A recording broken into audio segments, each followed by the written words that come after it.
I'm going to go ahead and get started. This is online games for language learning. I'm Naatosi Fish, that's Rebecca Goff. I'm the Chief of Operations for Native Teaching Aids, and Rebecca is the Chief Executive Officer slash founder slash person who tells everybody what to do. So we're going to be telling you about how we've made some online games for language learning.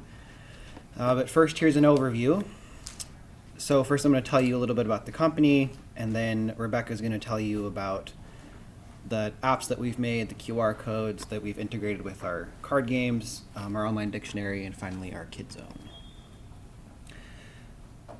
So to start, Native Teaching Aids was established in 2013. Our first client was the Pegan Institute, which is the Blackfeet Immersion School in Browning. Daryl Kipp, which is the gentleman right there, was kind of the person who mentored along the process and got Becky and Brandon started and taught them some of the critical lessons they needed to know to work with Indigenous tribes. The first thing we did for Pegan Institute was to create a dictionary by a gentleman named Jack Holterman. Online. Yeah, and it was online. It was digital. And then beyond that, Native Teaching Aids started in their living room with a laminator, a printer, and a pair of scissors. And we also make physical products.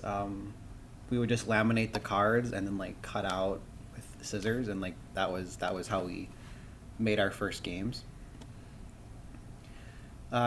Next is kind of some of the lessons we've learned about how to work with Indigenous tribes. First off, ownership is critical. Tribes retain all of the intellectual property rights, and we think that's the way it should be always. No stops, right? Is tribes need to own the resources, they need to own the language data, and they also need to control it. So control is also critical. The way we try to let tribes retain control is by allowing them to decide where their materials are distributed. And so if they create materials with us, they can choose where those materials are distributed. So if they only wanted to distribute their stuff out to, say, just their public schools, we would honor that. But if they thought that it was better to have it public out to the entire nation, then we would honor that as well. And finally, community development is critical. So all of the resources we make are in collaboration with tribes. Our job is really just to take the stories that the communities are trying to tell and to make them in a way that's accessible and pretty using digital formats. And we do that through language apps, dictionaries, things like that. But really, it's the communities that are driving the process, right? They come to us and they tell us what they need. They tell us what their goals are, and we collaborate with them to create something that we think is really special. This is our team. Becky and Brandon are the founders. Ellie, who if you go to our booth you can have a chat with, is our graphic designer. I'm not going to list everybody because you guys aren't going to remember. I'm not Ducey. And the three dogs down there who refuse to look at the camera for this picture are Pixel, Maya, and Charlie. And we kept trying to get them to turn around, and they were only focused on the owners. It was rough. And then finally is our process. So if communities are interested in making materials for us, first they email or they give us a call or they come meet with us at our booth here. And then we go through a brainstorming session. So we talk about what kind of challenges they're having in teaching their language. We talk about what their goals are, how to make those goals achievable and measurable. And then we look at whether they want to rebrand something that we've already made for another community, which means that they just insert their language into something we've already made, or if they want to reinvent the wheel entirely and they need to make something that's completely unique and different. Next, once we have the idea for what the final resource is going to look like, we then go through the data entry process, and we have a pretty talented team. We have a lady who's a linguist, and she's Indigenous, and she's responsible for making all of the data look pretty. The community usually just sends us one master audio file. We parse it out for them. If they want text or something, then they like just fill in a spreadsheet. We try to keep it as simple as possible. We think that there should be as little barriers to the creation process as possible. And then after the data has been given to us and it's pretty and it's manageable, then we go on to building the actual resource. And so from the content, we shoot it off to the IT department. The IT department will go and write a lot of letters and numbers into their fancy code that makes it look pretty. I don't understand it, but when it comes out, it looks really good. And then we go through 2 stages of revisions. I think that there's a tendency for when you're creating something to want to revise and revise and revise until it's absolutely perfect. We try to limit our process to 2 revisions. The first one is for major revisions, which means that we go through and we make sure that everything works correctly, make sure that all the language is accurate, and make sure that they're happy with the designs, with how everything looks. And then we go back and we revise and revise and revise.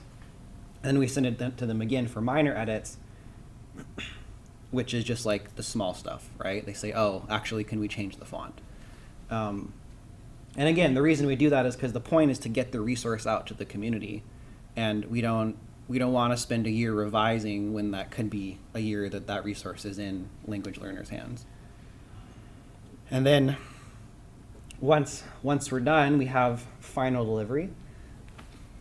And after that, it's really up to the community what steps they want to take. So they can choose to host it themselves and be responsible for all the updates to the technology, or they can ask us to do it all for them. They're like, we don't want to touch it. You guys handle all of the complicated stuff. We just want to tell people this cool thing that we made. Is that everything? Yes. Yeah. One thing just about our process too is there's images. So images like the pictures, anything that goes on the online, and the cards. And, I know we're going to refer to that and be like, but this is the online talk or the digital talk. But where it comes to images, we have a store of clip art, and we have a designer, an artist on staff now because Ellie is amazing. But if you come to us and you're like, we have an illustrator inside of the community, then we work with that illustrator directly. So it's we would prefer actually to do it that way. So it's your images coming from your community, your artists, because it is your product at the end of it. I think that was the only part about that process. Yeah, and one of the reasons for that is because it feels like it's owned by the community if it's not just like clip art that a professional made that looks really corporate. And so if you come check out some of the stuff we have, like it's very clearly it was colored with a crayon by a kid, and that's the background. And when it gets distributed out to the community, they're like, oh yeah, so-and-so's nephew did that. And it feels really personal, right? Which again is important.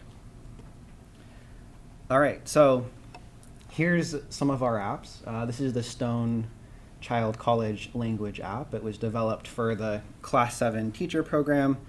We tried to put 17 different categories into it. What those are domains, essentially. So splitting out the language into easy, manageable, bite-sized categories. And to prevent choice overload, we've locked each lesson until the previous one is completed. So a student can't like jump ahead and get into stuff and get overwhelmed. They have to go through the whole process. And Rebecca's going to go ahead and screencast her phone for us to show off the app. Successfully. I was kind of surprised to do that first time. So this one was built for the Stone Child College. Did we talk about that already? Stone Child College Class 7 program. So it's where they get the certification in Montana. I don't know if this is in other states. They get a certification in Montana for the ability to teach the language without needing to get an educator's degree at first. And then eventually they go on, most of the time now they've been going on and getting their education degree. So this was actually for that program at the college. It's about 11 different or 17 different categories. And like Tus was saying, they're all locked at first. This is in Cree, so you have the syllabary. And then it goes through the different phrases. Oh,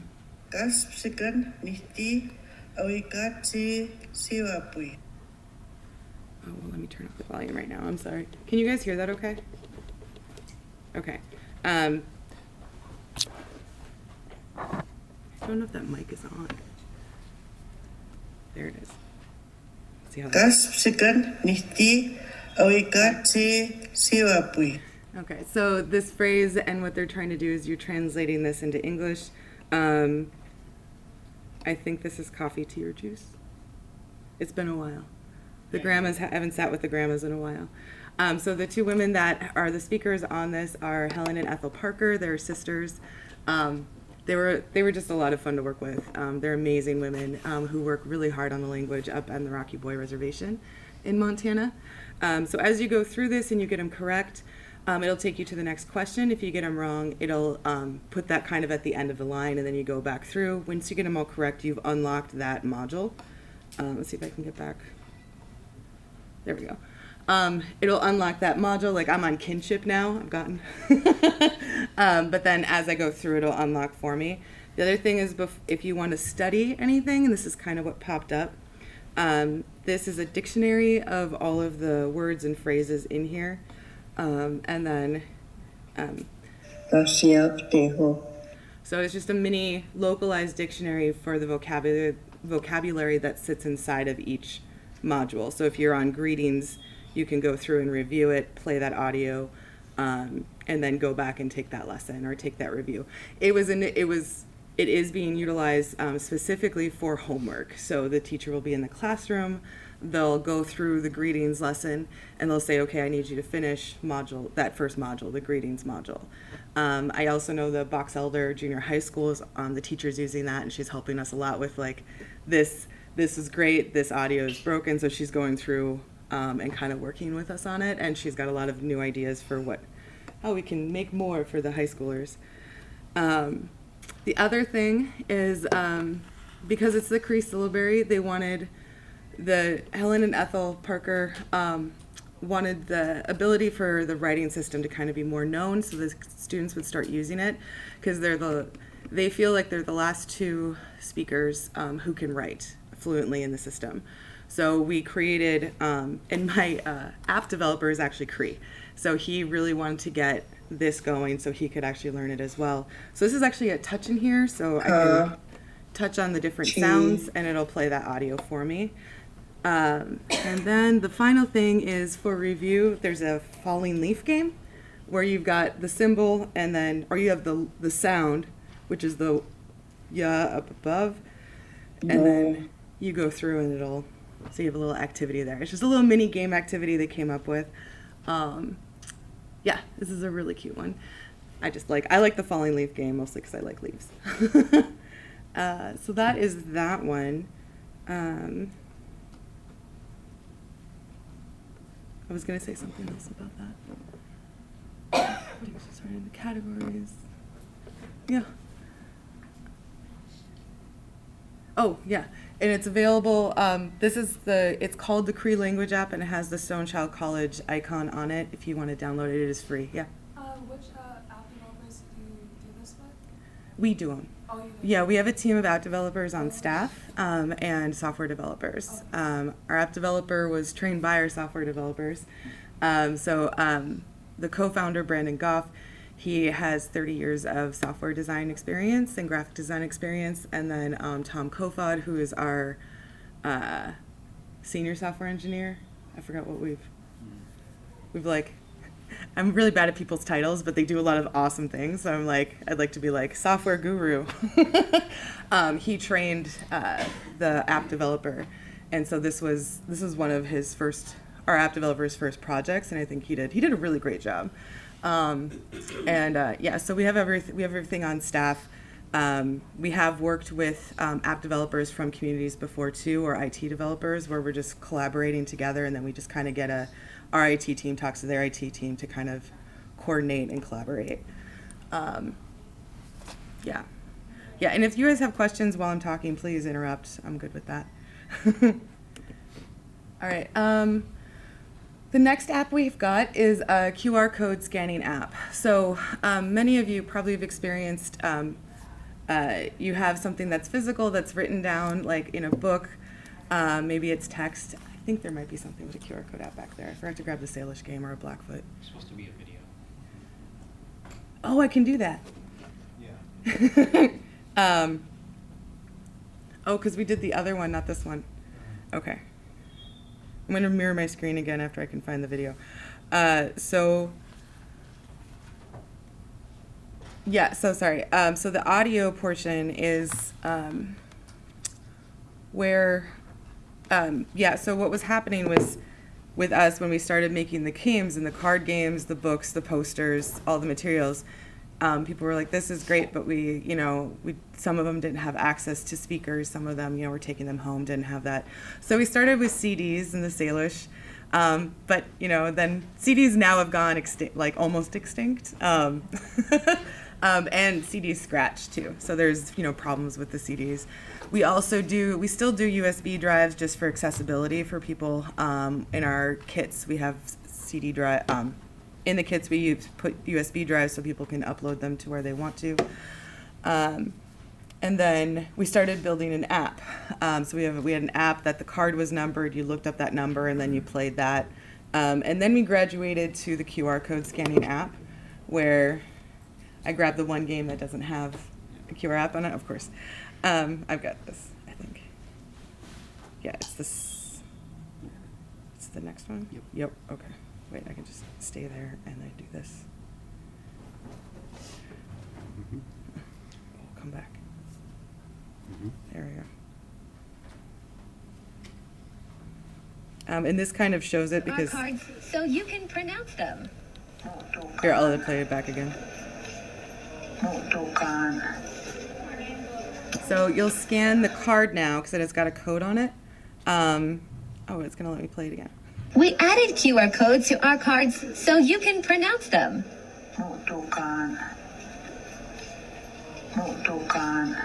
So now every card has got a QR code app on it, and you download that app.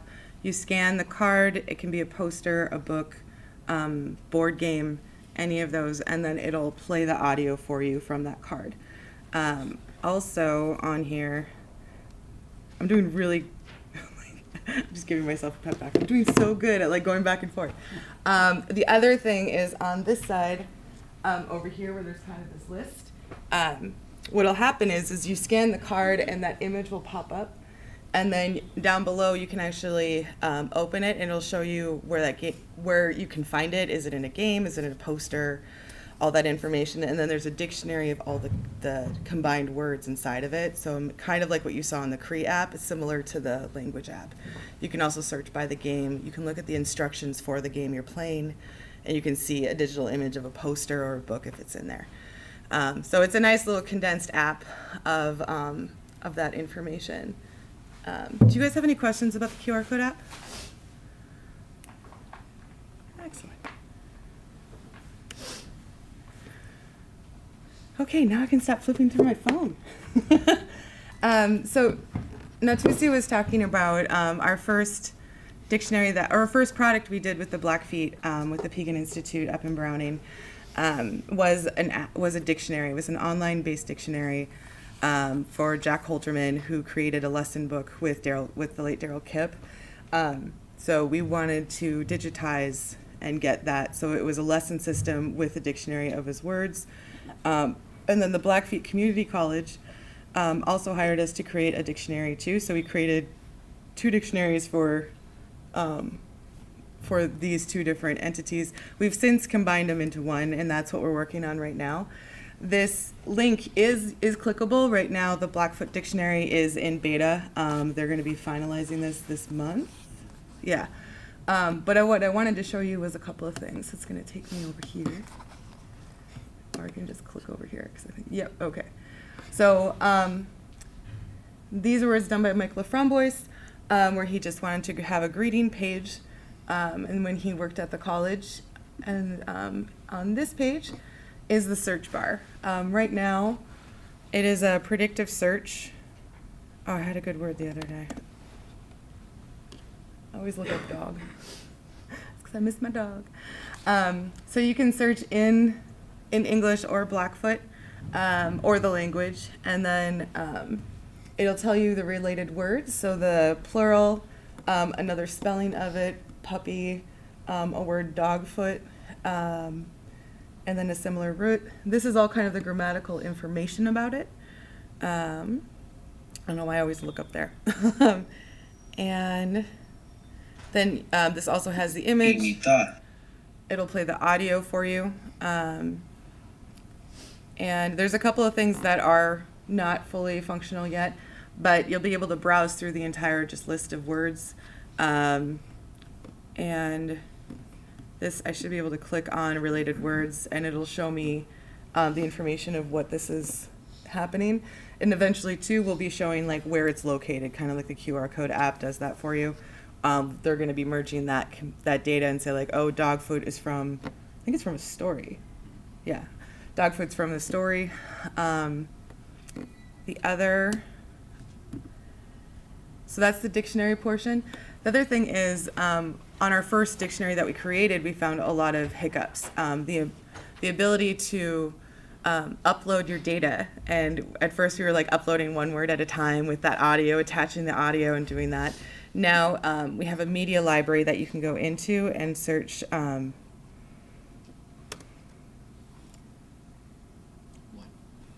One's right there. I wanted it to do that. Oh, there we go. So like this is the, well, it's a bad audio, but this is the word for bear. It's showing all the images it shows up into.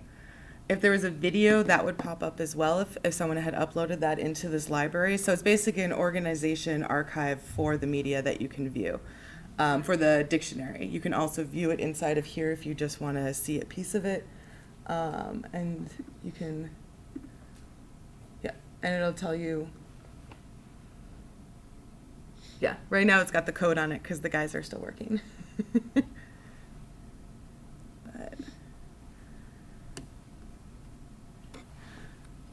So this is kind of the front side of the dictionary, and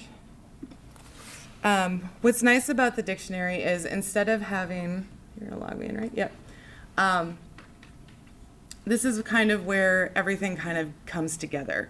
So what we wanted to do is kind of create almost a hub or a portal for full access by the community. So if you work with us, you would have the ability to fully upload your own dictionary, your own words, your own content. As well as create new digital games. If you access the Kid Zone and we build you a Kid Zone, you'd be able to add in your own information about the Kid Zone. And I'll explain what the Kid Zone is on the next one. I think that's my next one. But you can create new words. You can edit existing ones. This is still in.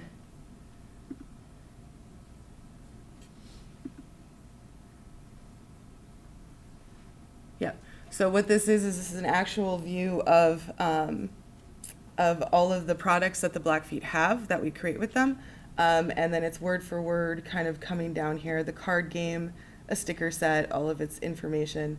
Eventually this will be a lot easier to access and to utilize, but it's really an upload to the data. So if you need to upload a large amount of words, it would just get uploaded this way and then your dictionary would be updated. What's nice about attaching everything into one is if you need to change a spelling of a word, if you realize like it was inputted incorrectly, or if you just change the spelling of that word, sometimes that happens. If you change it in the dictionary in that word list, then it will change everywhere it's attached to. So changing the spelling for dog, it would change in every game product, not in like the physical product, but in every digital product, it would update itself. That's online. Let's see. This one to see. There we go. So if you wanted to add a new word just one by one, this is where you would be able to add a Blackfoot word. Poos? You're like, Becky, go easy on yourself. So this would be cat. And then you can add in the grammatical information. Okay, we don't have tags yet. Yeah, and this would be a root type of a noun. And what this would do is, okay, so you could add a root. What it'll do too is as you're typing in the root, if you knew it, you can also have us do that if you're like, I don't need to deal with the grammar.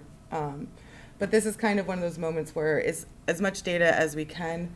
If you have the audio, who spoke it, if it's gender specific, you can upload the audio file directly inside of it.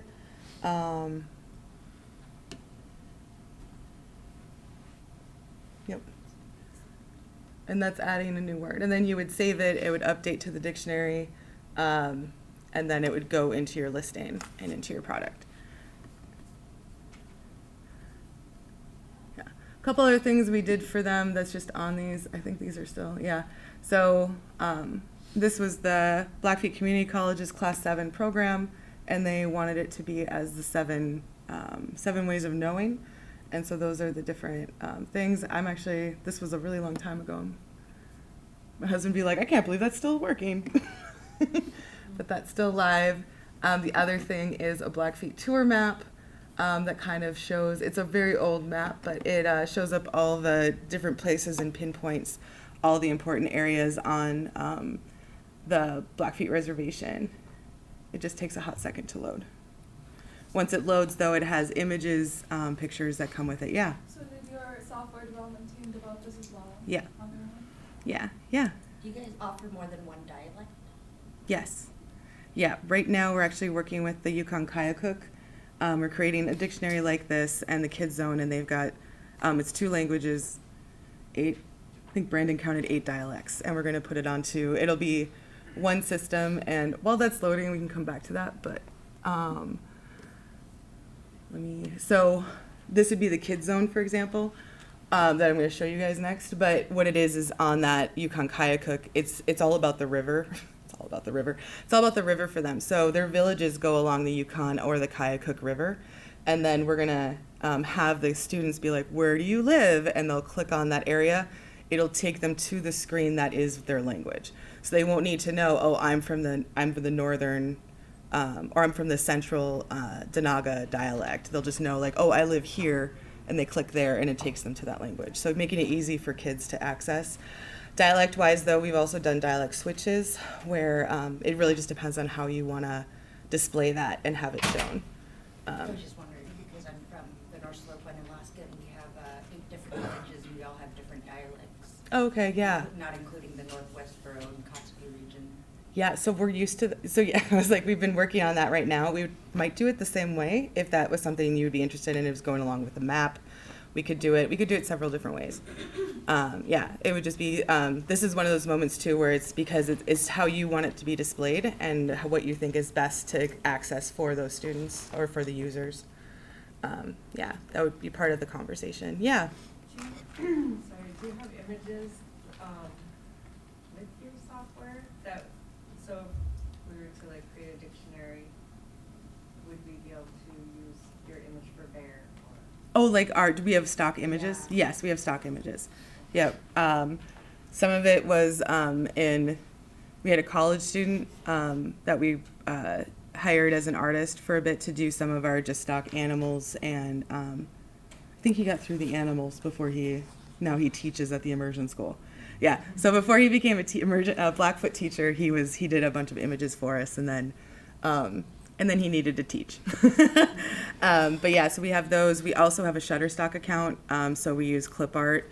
And then we've also, when we work with the communities, we'll give you guys access to the Shutterstock or share a folder with you, and you'll be able to choose your images through the Shutterstock, and we'll download them through our account because it is part of that development price. Did you raise your hand? I thought I saw someone over here behind you. Okay. Those are good questions, though, and those were things I forgot to put on there. Thanks for asking them.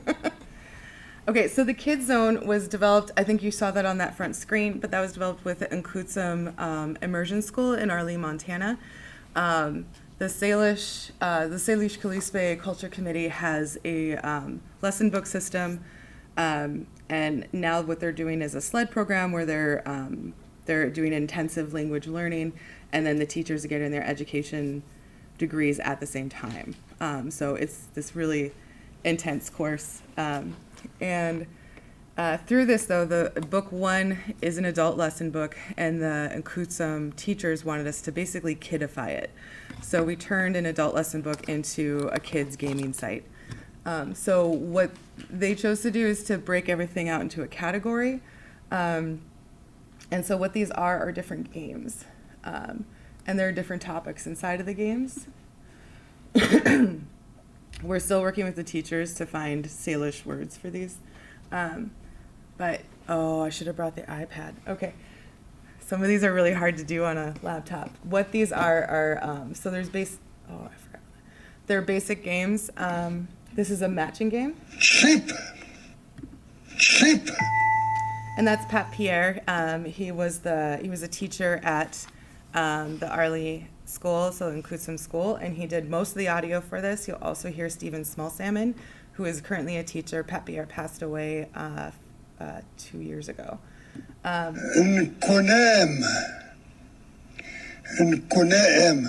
what you can't see is there's a progress bar down here. I don't know if I can. Yeah, no, it's just being weird. There's a progress bar down here, so it's starting you off on easy. And once you complete this, it'll go a little harder and a little harder. So it progresses as you advance through this. The other thing, let's go to school.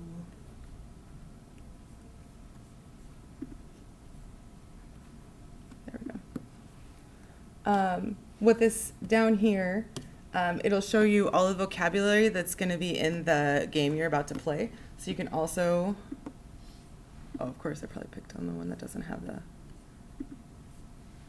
my numbers not have audio? I'm going to go to one I know. Let's go here. Okay. Okay. Too early. So the vocabulary will play the audio. Oh, it's because there isn't a word for zeroing it. The audio will play as you click on it, and then.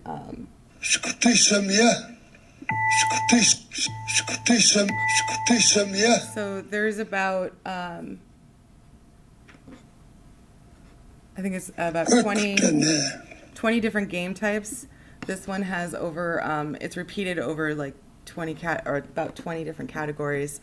So it has a potential of a lot of replayability inside of it for the students. And Nkutsum is using it as a not only a homework activity for the students, but also when a substitute comes in, and being able to have the substitute utilize it. So that is the game portion. I was trying to find. There we go. Okay, so item fall is my favorite one.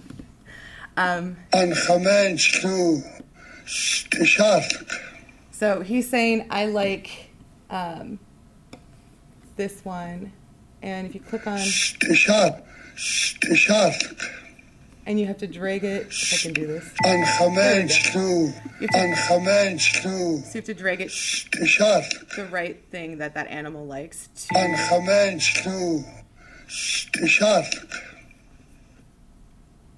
So you're dragging like the right item that the animal likes to him, and then you're trying to keep the wrong thing away from him as he's going through. It's one of my favorite activities because it kind of goes through like, I don't like, I like this. As it gets harder, the phrases get a little bit more challenging, and that kind of a thing. There is also a story portal. So for the Salish, the lesson, so they go through the lesson book and then they go through a story session. In book 1, it's stories that are that aren't any traditional stories. Books 1 and 2 are stories that they wrote for current, and then in book 3, and their lesson book 3, then they start transcribing old audio. But for this one, what it is you can listen to the storybook in here. The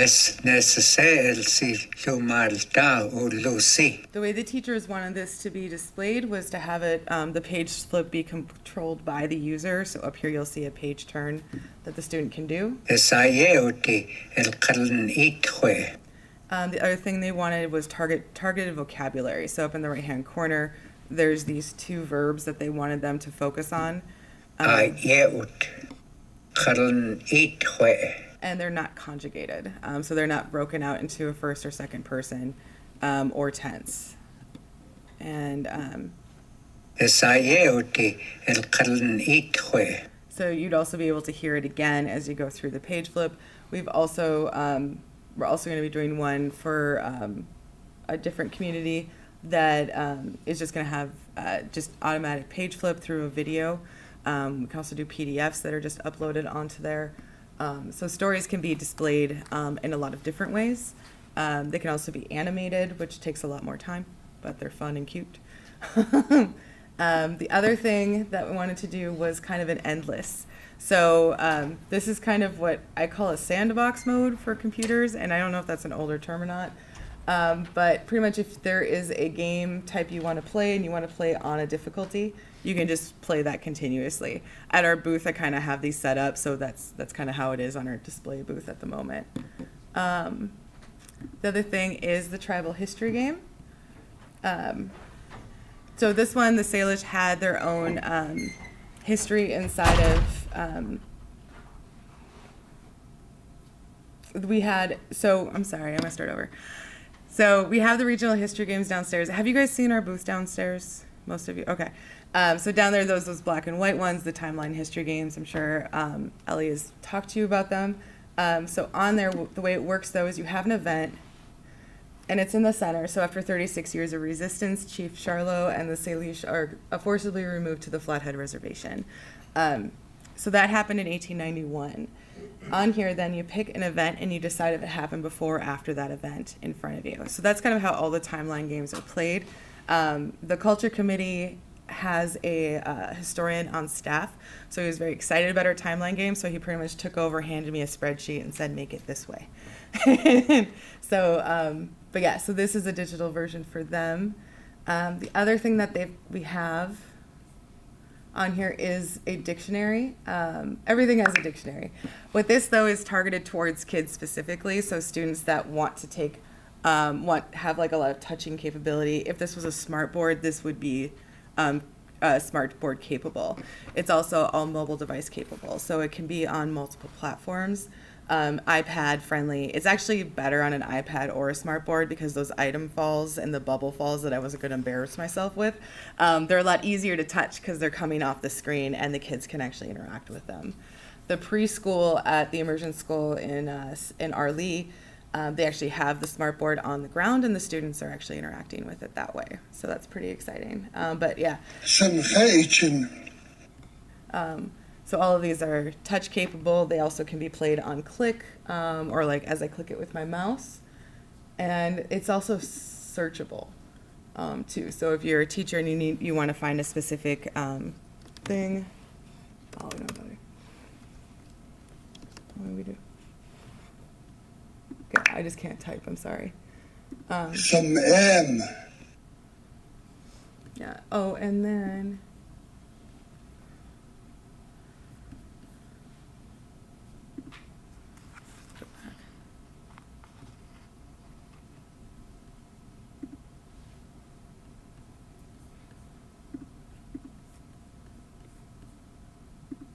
There it is.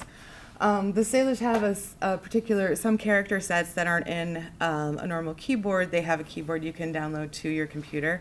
But if you're on an iPad or a smart board that doesn't have that keyboard installed, we've also included type keys that are for their special characters that can be done. Yes? Do you guys offer like a sentence builder, like how to build different sentences with objects or people, or how to create a sentence in that language? Mm-hmm. We do. We've done it physically, but not in the digital form. We have some games that are created with that. So like we have a story dice game where you roll the dice and they're color based, so they're putting them in the right slots. So they kind of learn how a sentence is constructed and what it means.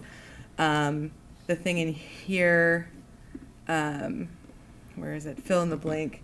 This is probably the closest. The thing I forgot to tell you about the stories section of this is that there's all story activity comprehension games. So you click on fill in the blank. Oh, I clicked medium. Oh no. But this would go in here. So this would be like the first step to that probably of like just strict fill in the blank activity where you're kind of dragging and dropping in. Computer wise, digital wise, we can do that. That is something. For more advanced students, yeah, we could do something like that where we're trying to get more of like, they need like different objects, or we're looking at more sentence structure type things. I'm trying to think of, there is also a game we could make digital that we've done for the Blackfeet again, called Ask It. Sorry, I was like, in my head I was confusing the kit with the game. So there's a game called Ask It where they're, Danny, who is our linguist, she knows Blackfeet, or she knows like the structure of Blackfeet pretty well. So what she had done was kind of had them focus on highlighting the person and the plurality, and anonymity of the language. And so they could kind of figure out where those are supposed to be structured. When a question's asked, what's the best way to answer it that would make sense grammatically. So there are different activities that we can do like that. And I've verged.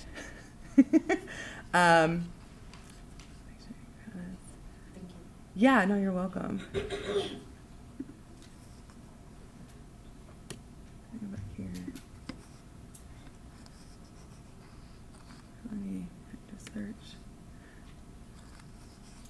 Oh, the other thing with the Kid Zone and the dictionaries, there's no word limit to them. They can be uploaded. There's no word limit for right now, as far as we know. We haven't reached the ceiling yet for them. So you can enter as much as vocabulary as you want. And like I said earlier about the dictionary, the Kid Zone, you would have the capability, we would go in, build you the dictionary, and then the Kid Zone, with the dictionary, you would get the back administration tools, which would allow you to enter in your own data if you wanted to into the Kid Zone. You can also have us maintain and keep it. Tus was saying earlier, this just depends on how involved you want us to be or how hands-off you want us to be.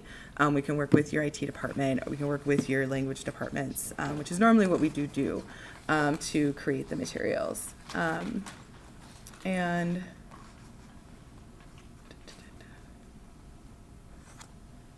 I think, yep. I know, I went really quick on this. Do you guys have any questions? Yes? Do you have to be online to access? That is a good question. For the Alaskan community that we're currently working with, they've got a few of the communities that have limited cell phone access even, and they're going into the schools. I see some of you nodding. They're going into the schools, right? And that's the only place they can actually access the internet. So right now what the Kid Zone has is a caching tool where you can, do you guys know what caching is?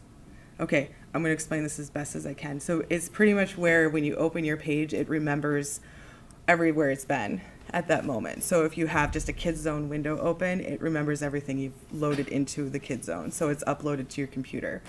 That's one thing we temporarily have while we're building the offline version. So with the offline version, if you wanted to get really technical, I could probably get your information and tell you like where my IT department is creating this in, because he's told me, and it's called like Atom, I think. But what that's going to be is the ability for those villages to be able to access the full capability of the Kid Zone offline. So they won't need the internet access to do it after the initial download. And then what'll happen is so I'll take my computer offline right now, and then I'll be able to access the Kid Zone if it was in offline mode. Then I would go to that school, and every time I get within that school range, it'll say, oh, new data uploaded, do you want to upload it? If there was anything new, it would update, and then it would still be offline on your computer when you take it away. So you'd have capabilities to utilize the Kid Zone. So that's what we're working on right now for that community, for the Yukon Kayakuk. And that's slated to be done next spring. Okay, he's my timeline guy, that's why I keep looking at him. Yeah. Do you guys offer basic things like alphabet and numbers, like in a printable version? Like Yes. with the picture and like the English word and the native language? Yes, and I looked, and it's downstairs at the booth right now, and I even looked at it, and I was going to grab it, and I didn't. But yes, we've got the large format cards that just have the alphabet with the image on it. And Kutsum, the immersion school, has created their own, and we're also doing a set for the Salish, the general community. But yes, we can do those. Our printing capabilities, our printing talk is next door after this. But for printing, yes, there is. We have a large print shop that has a lot of capabilities, so we can do larger cards. We also have whiteboard dry erase capabilities on our products, just that the students have figured out accidentally because they're smart. And yeah, does that answer your question? Yeah, and I was seeing if you're able to, like, if they're just like blank and the kids can color them. Yes, we can do that too. Yeah, definitely. Yeah, hi. So in the sentence building, can you have like program it so it could recognize the same word but with different throw spaces? Different what? Throw spaces, like different endings. Can you give me an example? Probably So- yes, but I just want to know what with, you're. with UFIC, so Yeah. we say dilutin or you come here. So what if we say dilugi, you all come here? Mm-hmm. Could that computer recognize it if you combine the two different endings together? Like say if you say di and then lutin, it'll say you all come here, and then dilugi, you all come here. Would it recognize that in that one? Would it recognize the difference between it if they were incomplete? Yes, it would. The way we've here. I kind of skipped over it because I got scared, but I can show you guys. I got scared. I won't be scared. Okay, great. Okay. So this is the interlinear gloss. How many of you, I will explain what that is. Everyone knows like a noun, the plural to a noun. So like you have dog and then you have dogs, right? So dog is singular, you add an S and that's plural, right? So inside of this, what this happens is every single word is broken down to its smallest definable form. So you would have like dog and then it would be like dash plural. And then that would work. So that's why the computer would be able to recognize those two different forms is you'd have diluci. Is that what you, diluci? Would it be able to like present it to the user? Like which Yeah. The one thing they didn't get ready for me was a verb chart, so I could show you guys like the different conjugations, where like a verb would be displayed in its form, like come here, so like to come, right? And then all of the different iterations it would have would be filled into either a table, into a chart. Kind of just depends on how right now it's going to be displayed as a table. Yeah. And just to clarify, this product works very well for those who have their language mapped out, right? Right, Like, yes. So you'd have to come to the table and kind of have a lot of those, like if you have, let's say, a collection of verbs and you've got your postbases and endings and all that stuff defined already, that would be where you would want to come in and use some of this stuff? Mm-hmm. This would be at that step, yes. If you came to us without that, we would we would try and source somebody who, either an intern that would be able to work on the language, we'd work with you on that. We do have linguists I'm a linguist, we have a linguist on staff. It would be an extra amount of work to do because it's a lot of energy to map it out. What language is your language not mapped out fully? Yeah, I'm not too worried because we've already got most of the mapping done. Mm. It was, the folks who've done it have been working at it a long time. Yeah. I'm just kind of thinking it, what level of information you would have to have ready, and it seems like they're For this too, if you just wanted to utilize the fact that it's, I'm just gonna go to, just want to utilize the fact that, I just want this to show the information of the animal, the image, and the audio. So that what I was just on was the back end, right? So on the front side of it, if you just want to display, this audio, here are some related words that are attached to it, but you don't want to display the grammatical information because you don't have that information right now, that can just be hidden in code. So the code would just not show this at all. That kind of a thing, if that makes sense. And so, because what really this is for like, it's not only as a dictionary, but also as kind of a user base for the Kids Zone and all the products that are built, even the physical games. You had your hand up, just a second. Instead of having like on the side where it has like the similar groups and things listed on the side, can you have like a feature where it's just like a little drop down menu? So you'd be able to hide it, or yeah, that's a good idea. Oh, good. We're taping ourselves.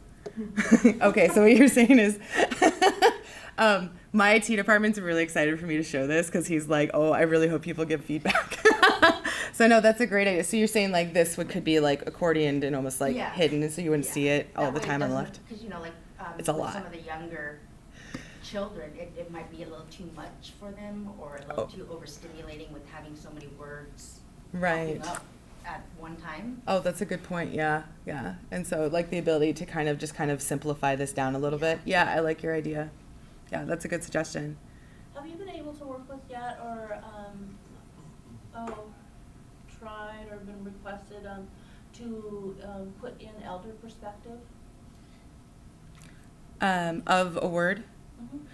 Yeah, we've, my husband would be excited you asked that question. So yes, it has been something we've wanted to do. And yeah, there really is, I would like to say there's limitless capabilities of this form. What's nice about this is it's your dictionary. So if you want it to be displayed differently, if you want more different information inside of it, we can make that happen and make that work. Definitely. So yeah, I would like that idea too. Go ahead. I'm sorry I came late. Is that text-to-speech function right there on the top with the little play Yeah. button? Okay. This here, Imitar. it's just the audio right now. Right, and so you actually would work with, let's say someone, if you're working to develop this with a particular language, Mhm. it would help to have language speakers available to do those recordings, or maybe Yes. recordings ahead of time when we come to. Yes. So you came in late, but kind of the process with this is we would sit down. We kind of discuss what you want, and then once we figured that out, then we kind of come up with a list together. You have a list of just here's a word list. We just need you to enter this into a spreadsheet and then record the audio. And even like Tus was saying, our linguist is very talented and meticulous. Luckily, it's not me. Very talented and meticulous, and she goes through everything. Will parse your audio for you, meet with you if she needs anything else, or if she notices that word wasn't clear and needs to be re-recorded. We can also go into older recording, so original recordings. If there's older data that you have, because I know sometimes languages get lost, recordings get. Some words aren't able to be re-recorded, so we can also dive in and clean up older audio as best as we can. So that kind of a thing, yeah. So does this have speech recognition? Would the student be able to give a command or say something that this program can understand? Wouldn't it be sweet if the child could say, tell the dog to walk to the door, or something? Yeah. So that's funny you asked that. Someone asked us that a month or two ago. So it is something we are working on, but not actively. It's something they do know about because we had it in our original project. Like Tus was saying, our first project was with the Pegan Institute. One of those two things too was a storybook that had audio recognition, where you would say the phrase and it would tell you if it was right or not. Technology has luckily advanced in the past 9 years, so it's a lot easier to deal with. So the answer is yes, we can do it. It's not on this right now, but yes, it can be done. And we know, yeah, we could do it. Yeah, you had your hand raised. Does it work on different devices, like Apple products or Samsung, or, 'cause I know. The dictionary itself right now? Oh, just the app. This is an app or is it web? This is online, so this is web-based but mobile capable. Okay. Yeah, yeah. We can put it offline, but it's anything we build can go offline. The administrative tools, though, you would lose while it is offline because everything would be updated to a cloud. So like when you're off, not near the internet, it would kind of function as a dictionary. You're back to the internet, it kind of cloud capable. So are you going to say something? Okay, well, and we're not limited by like whether it's Samsung, Apple, whatever. Okay. Like yeah, we can do all of that. Yeah, yeah. Hang on, stand up here, man. I'm up here. Okay. Yeah. Do you guys have any other questions? I'm assuming that with these programs, that there's an assessment portion, and then how do you get feedback as far as the success of these programs?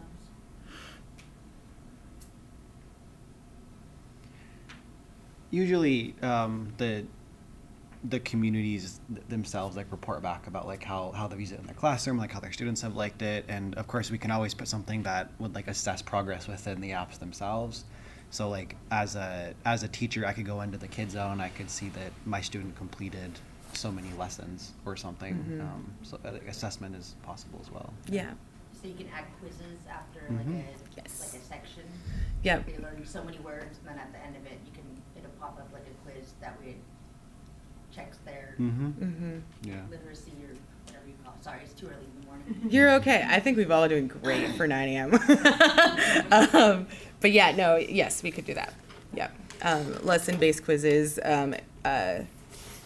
Assessment. assessment. Oof. Assessment. What's that? Yeah. Do you have a card? I do. So the other thing I've got in the back is folders of all of our development processes. So if you guys are interested, I can give you guys those. And then I did grab the stack of little game cards. So we've got some goodies for you guys because I like to bring goodies. Yeah, I'm gonna run in. I'm gonna walk back here and grab them. Okay. All right. Any more questions? Yeah. Do you sell, like if you just want a blank template of that, and then like once plug in their own information, please? Yeah. Well, and she showed you the back end where you could just put in your own information, and yeah, that's possible as well, for sure. Yeah. I saw a hand back here. Yeah. I work for a school district, so the products that you have available, like physically for sale, do you take like school purchase orders to get those, or is it only online? Yeah, yes. The answer to all your questions is yes. we try to make everything as accessible as possible, and so yeah, we do like purchase orders, invoices. We can meet all those requirements. Yeah. And then if you want a full list of our games, I didn't bring it upstairs with me, but there is one at our booth that has kind of like a handout of our games. Yeah. I saw another hand in the back there. So my question, is like, is there like a startup fee for you to like, for us to like give you a language to work on, or like, does it depend on what kind of material you create? Yeah, so everything we do is in collaboration with communities, and usually they're funded through grants, and so we have to pay our people, of course, and so there is a fee to create products with us, and it really depends on what you're trying to make and how complicated it is. So I mean, if you want something really simple, like an app, of course that would be cheaper than something that was really big, like the Kid Zone or like a dictionary. Yeah. Dictionary with the kids. Yeah. Sometimes we say to start simple. And start small, and then just kind of get kind of used to the whole process, like just one game or something. Yeah. I know, like, because a lot of people lost their language with their parents' generation or their grandparents' generation, and now a lot of us are going to be second language speakers.